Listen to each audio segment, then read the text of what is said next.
All right, I'm going to be as brief as I possibly can, but first and foremost, I want to acknowledge the Creator. I want to say, giving all honor and praise to the Holy One of Israel, the God of our ancient forefathers, the God of Abraham, the God of Isaac, and the God of Jacob, the true and the living God, even the Most High God.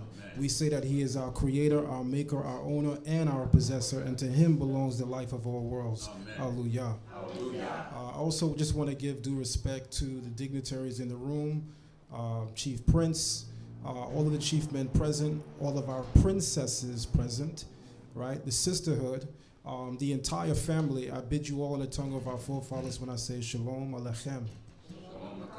All right. So I have 2 minutes, and he was very firm. You got 2 minutes. I think he held up one finger too.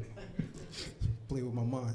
So in 2 minutes, here's what I want to say. One of the most impactful things I want us to take away from the season of Sukkot is to consider the season we just left, Yom Kippur.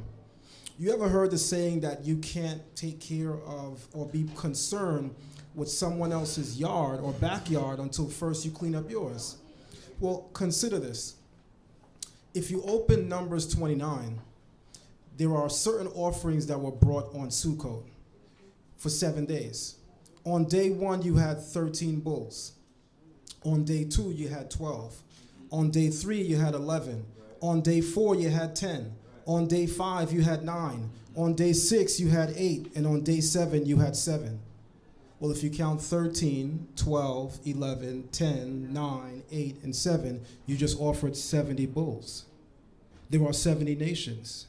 Do you know that the high priest, the first thing that he had to do on Yom Kippur was to offer a bull as a form of atonement? So what are we doing with 70 bulls right after we come out of Yom Kippur? We are atoning on behalf of the nations of the world because now we have the ability to do so. We have a clean slate before the Almighty. So now we can come and represent the world. There is no kingdom, no nation, no religion in the world that can say that they have a holy day that's exclusively dedicated to praying on behalf of the atonement for the other nations of the world. Keep that in mind. This day is especially sacred. The last thing I want to say about Sukkot is it's rooted in the word sakha. Sakha, which means to see, right, to have vision.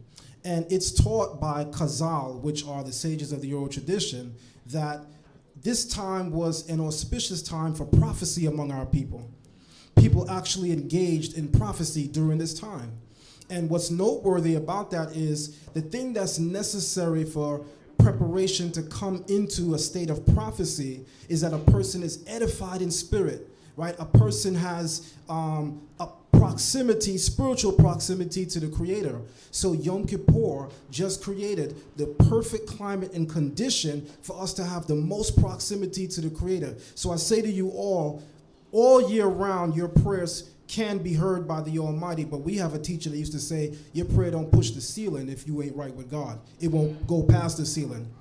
So I say on this note, this time is more than any other time an especially auspicious time to be heard by the Almighty and to commune with the divine that also dwells within you. Never forget that the God that you serve, the God that we acknowledge, is not so great that He also does not dwell within you.